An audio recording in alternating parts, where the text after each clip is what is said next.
Welcome to the No Pressure, No Diamonds podcast, where entrepreneurs come to harness their struggles, doubt, fear, negativity, and setbacks. They place pressure on the blessing of adversity to become the strong, fearless, excited, passionate winner they were destined to be. A diamond. Tell me when you're ready, player. Yo, man. I'm hot today, player. There you I'm go. hot.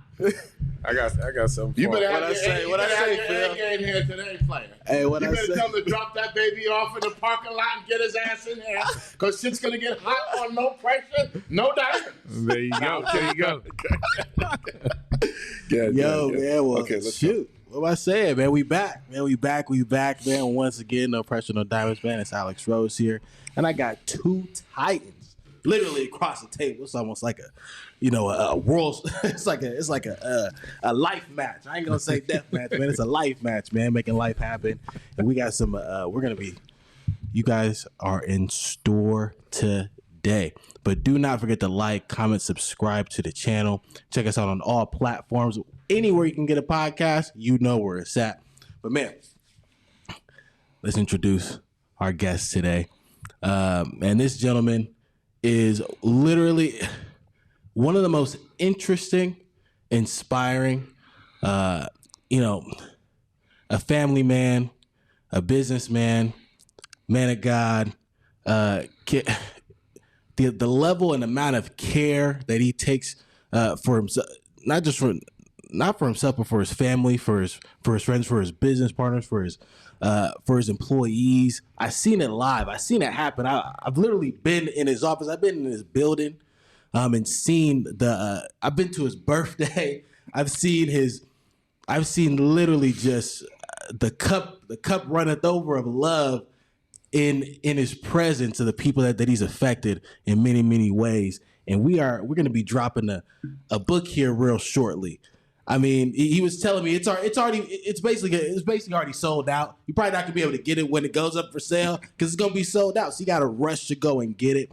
And we're going to be talking about Failure is Not an Option, the Lewis Perry story. We have none other than Mr. Lewis Perry here today. What's going on, sir? How you doing, man? Well, I'm doing great, and I want to first start off by saying thank you for the great work your show does. Your show profiles a lot of very, very influential people, and I know your background's in the financial area, which you do very well with your partnerships. And I just want to say thank you for having me on your show. It's a great show. It gets a lot of publicity and a lot of exposure, and I appreciate you giving me the opportunity. Hey, man, well, we here now, and we hot. Oh, yeah, we hot, all right. Matter of fact, I need a towel.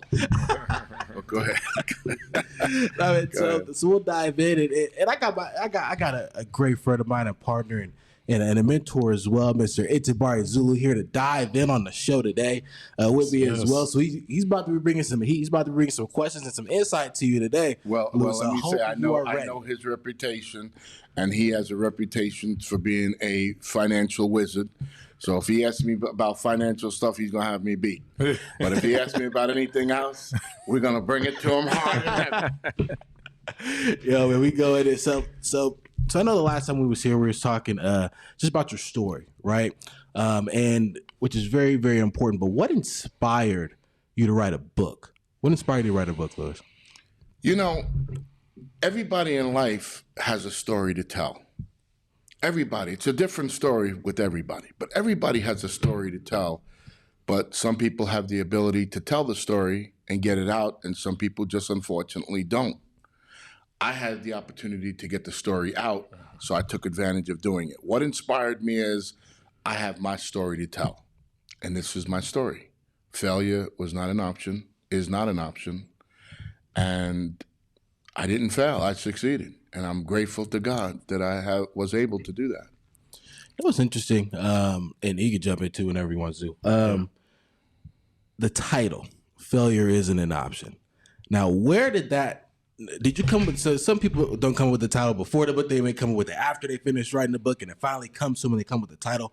When did it come to you, that title for the book, or what inspired the title for the book? What inspired the title was, as a kid in Brooklyn, New York, when I was coming up and started my journey from Brooklyn, I left New York to come to California, and I knew that a lot of people travel to different countries and states, and they don't make it. They end up going back. I wasn't going back. So for me, when I came from Brooklyn, New York to California, I knew I had to grind. I had to do whatever it took. And that meant at times living on $50 extra a month and eating at the 99-cent store, buying all my groceries at the 99-cent store, buying day-old bread, whatever it took for me to be able to make it to the next week, to the next month, to the next year.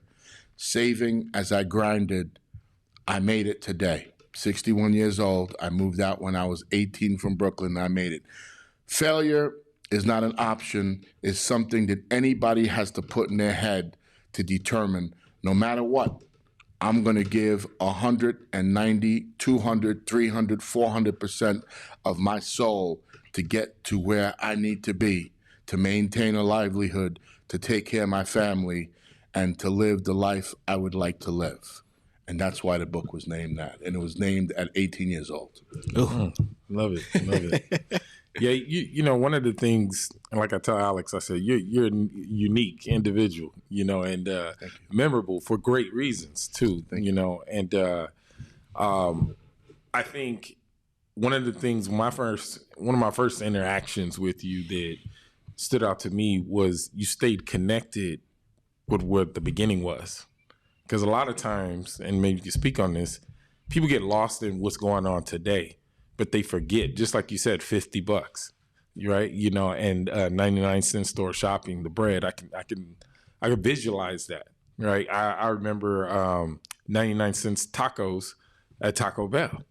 I will not drink Tampico juice. I don't even know if they even have that anymore. I want some real orange juice nowadays, right? But maybe if you could speak on that, because I think a lot of times people have trouble keeping in front of them what the objective and where they came from. That's a great question that I'm going to lean on that question to another statement. So to answer your question, I was always taught, no matter where you go in life, never forget where you came from. Uh-huh. And never forget the hardships that got you there. I think a lot of people forget that because they become this new person and they change the way. I'm the same way I was when I was a kid. I'm a little smarter. I'm a lot more knowledgeable of how life and the world works, but I'm the same person. So give me $300 million or give me 50 cents. Louis Perry's going to be Louis Perry. But if I have $1 zillion, I'm never going to forget where I was in the beginning of my day, because you know what? The trials that you start with in life is what makes you who you are at the end of life. And if you forget those trials, you forget all the hardships. That's how, like, these people who become very successful, they have to remember the people who are knocking on their doors looking for a break to say, you know, I was that guy. Let me give him an opportunity. I get that. Mm-hmm. But when you forget that, oh, hell with him. He's not there. He doesn't get it. He doesn't deserve it. You forgot. You forgot the you in that guy. That's not what I want to ever do. Yeah. The second thing I want to apply to is, you guys know that I work with the different TV stations. I do all the crime prevention tips for NBC, CBS, ABC, Fox 11, and one of the things that I've encountered recently in the newscast that I've been doing is when they call me about these killings of rappers. And the rappers forget where they came from. Some people make, you know, they went from making nothing to making millions and millions of dollars, and they forget the people down below. They forget the mindset. And that's what creates the problems that are sometimes out there. When you walk out there, now you got $3 million worth of bling on your neck, and you walking into somebody looking at them like they're a piece of trash or acting like they're nothings and garbage. The hunger of that person will sometimes make that person say, give me the chain off your neck. You say no, they put a cap in your head, you're dead. For what? Mm. So the appreciation of not forgetting is something that goes from bottom to top. Never forget where you came from. I don't care who you are, what you are, white, black, Spanish, Jewish, poor, fat, skinny, whatever. Remember and always reach down. And that's what I do every single day, not just on Christmas. I got mitzvahs in my car, basketball, soccer, footballs that I give to kids all over the city every day of the year. That's a mitzvah. It's a gift to humanity. I don't just do it on Christmas. I don't just do it on Thanksgiving. I do it all year long. Be a good person. Now, I'm not a perfect person. I don't want to come off like I am because I'm not. But I try to be the best that I can every day and help somebody. If it means grabbing a door for somebody, if it means telling somebody have a good day, have a good day. And believe me, you may not think this. Somebody up there is watching. And I firmly believe that somebody up there, whoever that somebody is in your life, is up there and he's watching. So I want to be as best as I can and not forget where I came from. Man, interesting. Speaking of mitzvahs, what are some of the lessons? I was just looking at one of the chapters in the book. It said, lessons from an honorary Jew. Yeah. Absolutely. And that's a hot Absolutely. topic right now. It's a great topic. It's hot right now. And I'm very appreciative. But go ahead. So what are some of those lessons, man? I mean, so I want to give away the whole book. I'm picking out certain parts that was just very interesting just on the surface to me from the book. But what are some of those lessons from an honorary Jew as yourself? The Jewish community, when I was a kid, it's an interesting thing. When I was a kid, the Jewish community used to pick me up in Brooklyn, my boss. And he would pick me up and take me to work and bring me home. And as a kid, I said, man, maybe this guy's dropping me off and then going home and hitting my mother. You know, and I'm thinking this in the back. I'm sorry for saying something like that. But I was saying, why is this guy so wonderful to me like this? And what it was he was just doing a good deed to give me an opportunity to be able to, you know, be successful. And the Jewish community has always embraced me with love, always. Today, I used to watch the telethon on TV as a kid with Rabbi Kunin, the chief rabbi, always. And I would watch him from Chabad and say, wow, what a show. And I wasn't even Jewish then, and I'm not Jewish now. And now, every year, I'm doing the Chabad telethon at 6 p.m. every year. For the last 12 years, I'm an invited guest at 6 p.m. with the rabbi on TV live, seen all over the world. And the point is, look at the connection. I went from being a guy watching this guy on TV to being on his show every single year. One of the lessons that I'm going to tell anybody who's watching the show is this. Number one, don't think that your actions are not being seen. What goes around comes around. Yeah. If you live screwing people, you will be screwed eventually. If you live hurting people, you will be hurt eventually. Maybe not you directly, but something you love, your children. If you live being a bad person, something will affect you in a bad way and never turn and say, why me? Why you? Because you've been doing bad your whole life to others. And it came around to you. How can you rob somebody's grandmother of their finances in a fraud and then turn around when your grandmother gets robbed and say, oh, that son of a gun, why would he do something like that? It happened because you probably were robbing someone else. Not in all cases, but that's how life works. So the lesson I learned from the Jewish community is basically Jewish people are good people. Jewish people are hardworking people. Jewish people are united. And as anybody will ever tell you, if you're not doing great and people are not trying to knock you down, you ain't doing nothing. You ain't doing nothing. And that's why people go after the Jews, because the Jews are on A game. They work hard.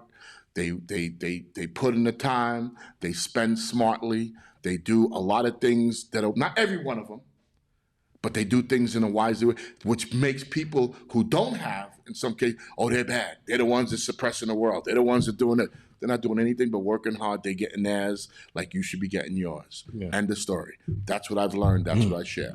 I love the Jewish community. Yeah. It's interesting because, you know, what people don't understand, they fear, and it's even coming up in, on the financial side of things and learning that when you're not around that, then grow up around it, the stigma is like, oh, if they're rich, they must have screwed somebody. They must have been a bad person or something like that. And it's all fallacies. Absolutely. Because money just enhances who you are anyway. So if you were a dirtbag, you get money, then you're gonna be more of a dirtbag. Exactly. No, you're right. If you were a great person, prior to that, then you're just gonna be in giving. You're gonna be more giving. Absolutely. Absolutely. That's it. And you know what?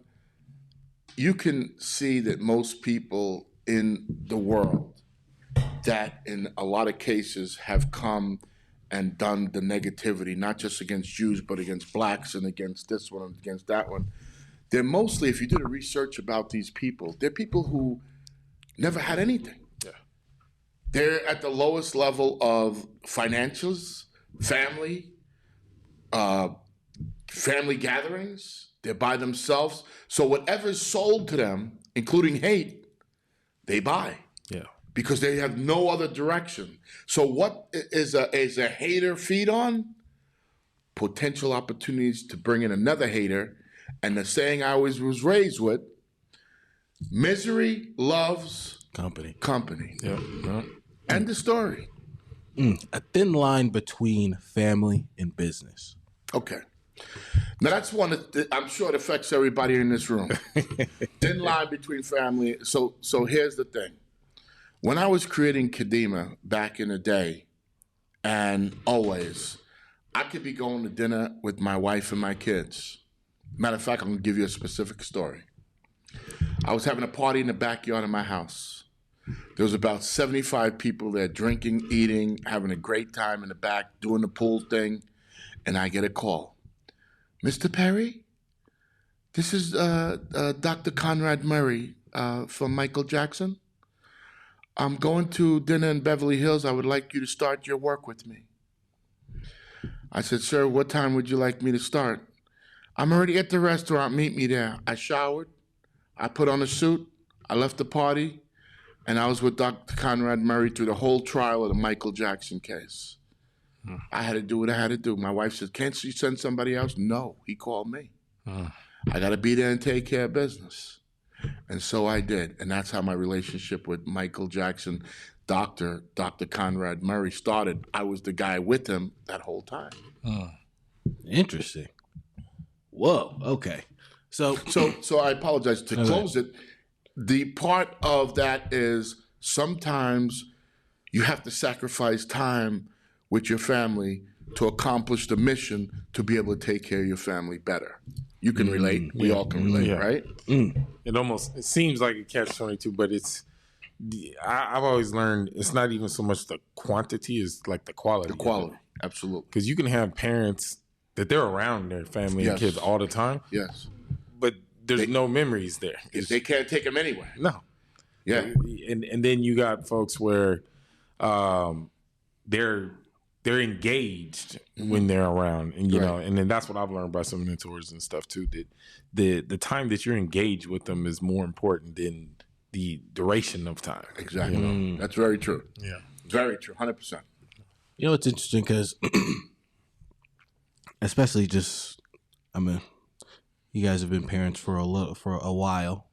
Everybody in the room has been a parent way longer than I've been a parent. Congratulations, by the way, on your beautiful baby. Hey, appreciate it, man. Appreciate it.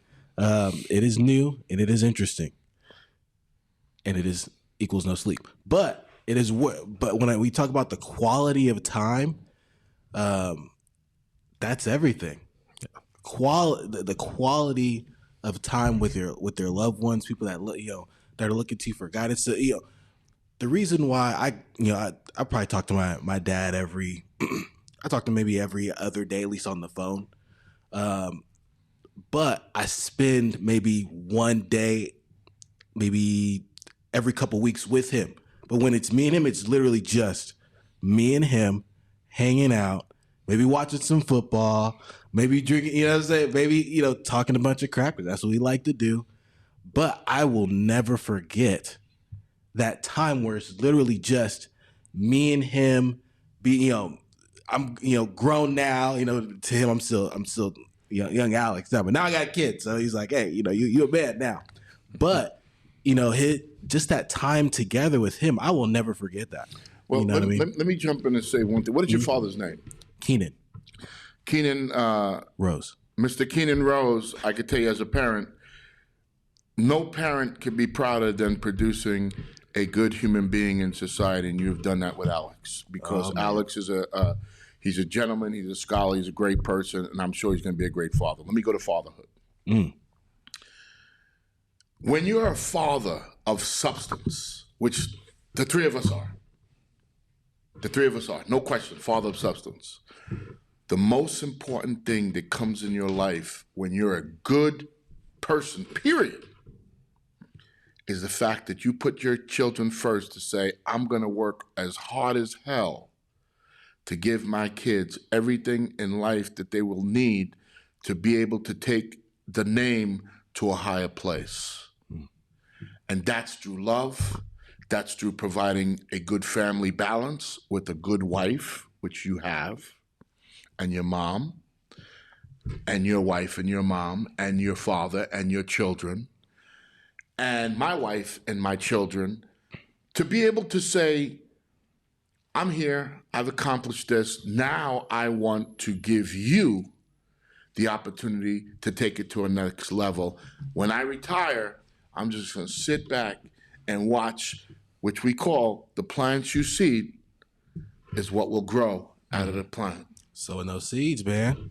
Yes. Sow. We gotta sow. I see the wheels turning, Zoo. I see the wheels turning. You feel me on that one? I see the wheels absolutely, absolutely. And we're, one of the things, and here's and I'm gonna throw a monkey wrench in here, right? Because I feel like I could feel your heart, right? And when we say, and obviously some of the background in the field that I'm on there, so the word retirement comes up a lot, right? Mm-hmm. This is one of my beliefs, and I want to hear what your opinion is on this. We might retire from a line of work, but I don't think we ever really retire. You know what I mean? In the works. So for someone even like yourself, you might have the security company and you're doing what you do there, right?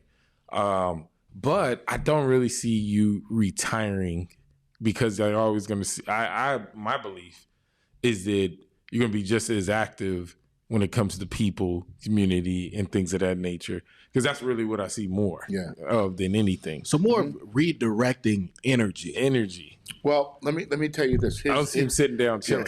I don't see it. And you know what? Nobody does. I don't see it. Nobody has that I know has said that they see that. But let me tell you this. And you're right. But let me tell you this. You're 100% correct, but I'm going to have some issues. Yeah. And before that happens, I'm going to tell you what they are. Yeah. My whole life, I've been this automated, loud, flyer, business cards. Ready to go, book. How do I turn it off? Woo. I mean, when I walk into a restaurant and I see an opportunity, how do I not say, let me run in the car and get some cards? Let me drop a card here. Let me drop a card. So my wife said, and my sister-in-law, Monica, said that, and many people said, you're going to find something else to direct your energy to. Yep. And that will be it. But it's going to be hard, my brother. Because I've done this my whole life. I don't even know how to turn it off. I don't even know if I'm going to need to go to therapy. They're going to need to put me in a chain, put me in isolation, in a freezer or something, and just lock me in there and then change me completely out. I don't know the answer to that.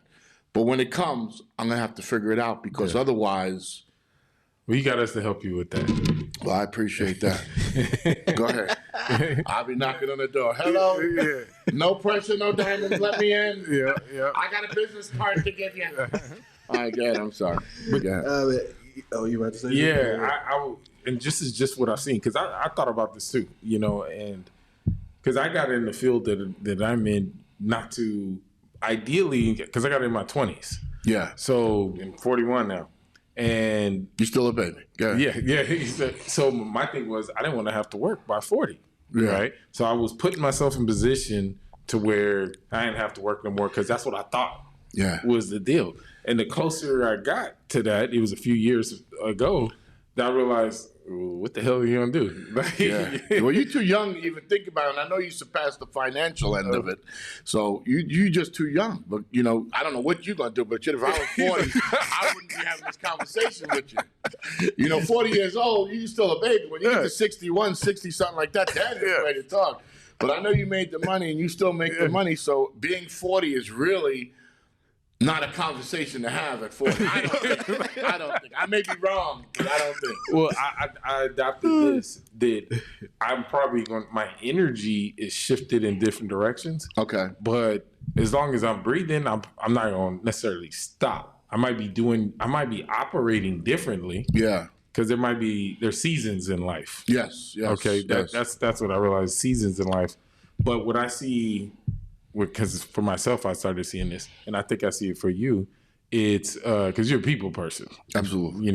So I think, and this is me foreshadowing, right? Mm-hmm. The value is going to be in the works with people, because people are going to be able to grow. Because, with me, what I get excited about nowadays is putting the effort or playing a role in someone else's success actually gets me juiced. That's beautiful. I didn't realize that till a couple years ago. Yeah. I had to figure it out. I was like, what?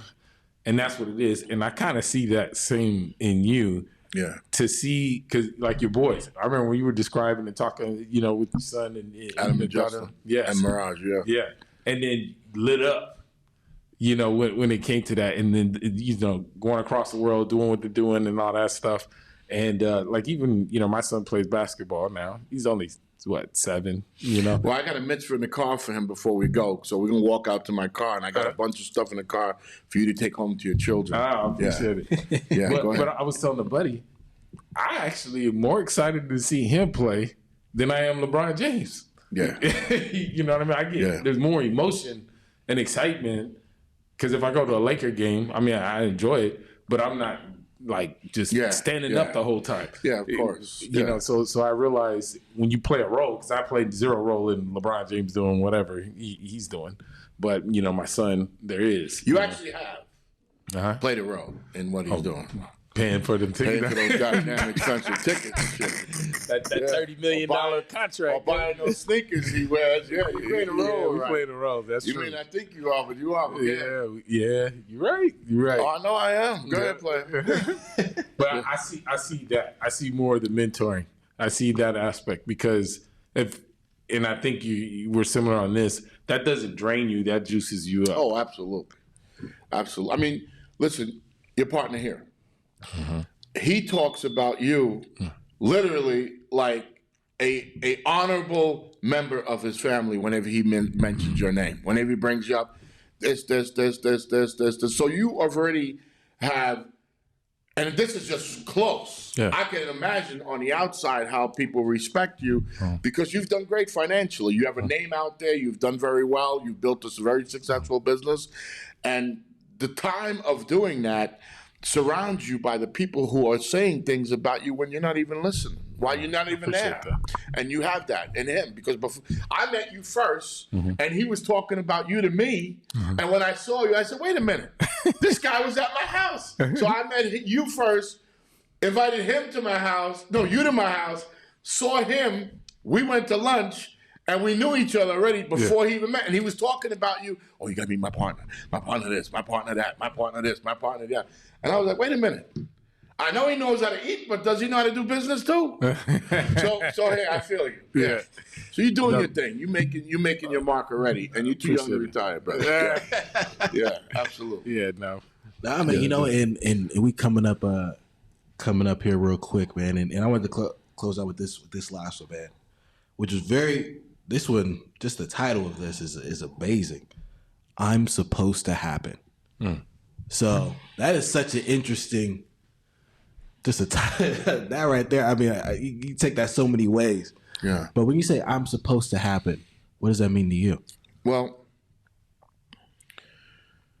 being who I am, often people cannot relate. I'm loud. I'm aggressive. I'm funny. I'm fat. Solid, solid, big, whatever you want to call it. When I say, and I'm secure. So when I say I'm not supposed to happen, meaning that this is who I am. I'm not being somebody else. This is who I am. This is who Louis Perry is. I can't, my wife, we go, so, why are you so loud? Why are you so, that's who I am. Why you need to walk away from the table and go say hello to somebody else? And that's who I am. Why you need to reach out and give a business card to somebody 4 tables down? That's who I am. Why you need to buy all these basketballs and footballs and soccer balls? That's who I am. Why do you need to be so extravagant? That's who I am. When I say I am supposed to happen, I am not just supposed to happen, but this is the way I'm supposed to be. Wow. And that's my answer to that question. There is no, I mean, who's not supposed to happen? Yeah. I mean, would I put in there, I'm not supposed to happen? Hey, my mother made me, my father made me. I happen. If I wasn't supposed to happen, guess what? Wouldn't be here. I wouldn't be here. So it's just actually a simple answer because the question is in the answer. I'm supposed to happen. You're supposed to happen. You're supposed to happen. Everybody's supposed to happen. And if you think ever that you're not supposed to happen, something's wrong. Yeah. It's just like that self-acceptance. Absolutely. That's powerful right there because, you hear now, especially media, they talk about a lot of people, they struggle with that. They struggle with it big time. You got people committing suicide, doing all kinds of craziness in my book. But that is probably one of the biggest roots, the accepting themselves. Because we have this, what was it called? Social approval addiction. Like we're always worried about what other people feel about us and think about us versus how do you feel about you? Exactly. Which is the most important. Let me just say this on top of that. And please, anybody listening to this show, don't take this wrong, but I'm going to keep it real. I do not give a damn what people think about the way that God has made me feel comfortable to be, as long as I am not hurting from somebody, stealing somebody, beating somebody, or hurting somebody.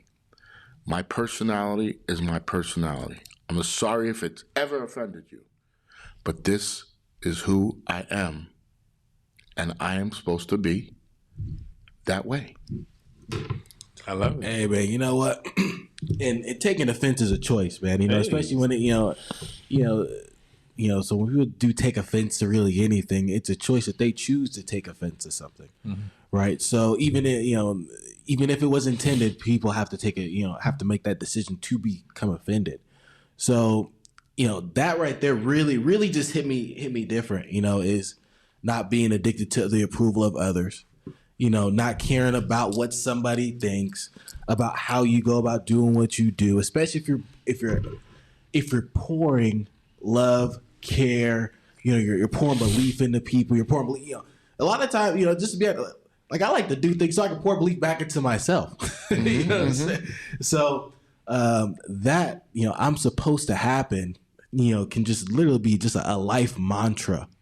You know what I mean? I'm supposed to be the way I am because put that on a t-shirt. Yeah. Let me just say this. A lot of people,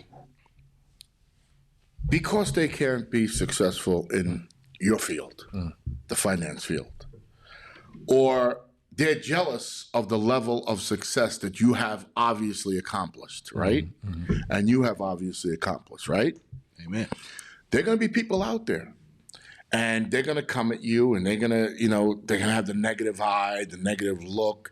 You see, a very special person that I've met, and I met some of the top people in the world, as you know. I've corresponded with presidents, popes, dignitaries, kings, queens, royalty. There's a guy that I want to talk about real quick in my closure. His name is Dr. Keith Black. He's a neurosurgeon at Cedars-Sinai. He's a very, very dear friend of mine.